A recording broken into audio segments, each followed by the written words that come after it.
ભાવનગરના કથિત લઠ્ઠાકાંડમાં અત્યાર સુધી 4 વ્યક્તિઓના મોત થયાના અહેવાલ સામે આવ્યા છે। મૃતકોમાં ખરકડી ગામના ઉપેન્દ્રસિંહ ચંદુબા ગોહિલ, ભરતનગરના કાર્તિક મકવાણા, રૂવાના કનકસિંહ, હનુભા ગોહિલ અને કાળિયાબીડના ઘનશ્યામસિંહ જયમલસિંહ જાડેજાનો સમાવેશ થાય છે। આ ઉપરાંત નરેન્દ્રસિંહ યાદવ નામના વ્યક્તિનું પણ શંકાસ્પદ હાલતમાં મોત થયું હોવાનું સામે આવ્યું છે, જેને પગલે સમગ્ર મામલે વધુ તપાસ જરૂરી બની છે। ભાવનગરમાં કાલે એટલે કે 18 તારીખે સાંજે લગભગ 6 વાગે અમને ખબર મળી હતી કે ડુપ્લિકેટ દારૂના વેચાણના લીધે આ ઇન્સિડન્ટ થયું છે અને એની શરૂઆત ઘોઘા તાલુકાના ખરકડી ગામથી થઈ હતી, જ્યાં 5 કોઈ મિત્રોએ પાર્ટી કરી હતી અને એમાં એક સુરત અને એક જામનગરના પણ હતા।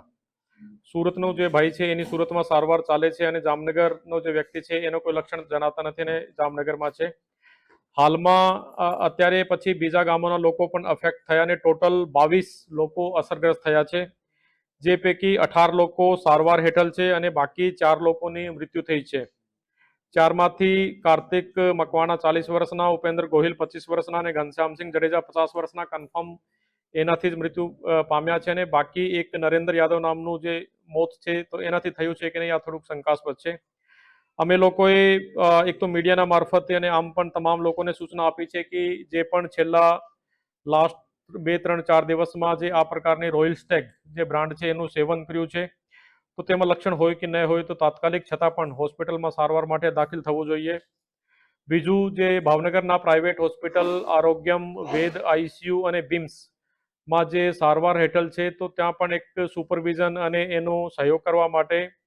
આપણે જે મેડિકલ કોલેજના 2 નિષ્ણાંતની ટીમને પણ ત્યાં મોકલી છે। પછી અમદાવાદના આઈકેડી હોસ્પિટલમાંથી નેફ્રોલોજિસ્ટ પણ ભાવનગર આવવાના છે, જે સાંજે લગભગ 5:30-6 વાગે ભાવનગરમાં પહોંચી જશે અને પોલીસ પણ એ જે ગુનામાં જે કનેક્ટેડ છે 4 બુટલેગરની ધરપકડ એમાં કરી છે અને જેમ હું તમને કીધું કે 18 લોકો સારવાર હેઠળ છે। આ 18 લોકોમાંથી ડોક્ટરના જણાવ્યા પ્રમાણે 2 લોકો ક્રિટિકલ છે, 4 આઈસીયુમાં છે, 2 વેન્ટિલેટર ઉપર છે અને 10 દર્દી એવા છે જે કે સ્ટેબલ છે અને અત્યારે પણ અમે લોકો મીન્સ કે તમામને અપીલ પણ કરીએ છીએ કે જે પણ છેલ્લા 3-4 દિવસમાં જે ડુપ્લિકેટ રોયલ સ્ટેગનું કોઈ સેવન કર્યું હોય તો તાત્કાલિક નજીકના અથવા તો સર્ટી હોસ્પિટલમાં આવવા માટેને જણાવવામાં આવે છે।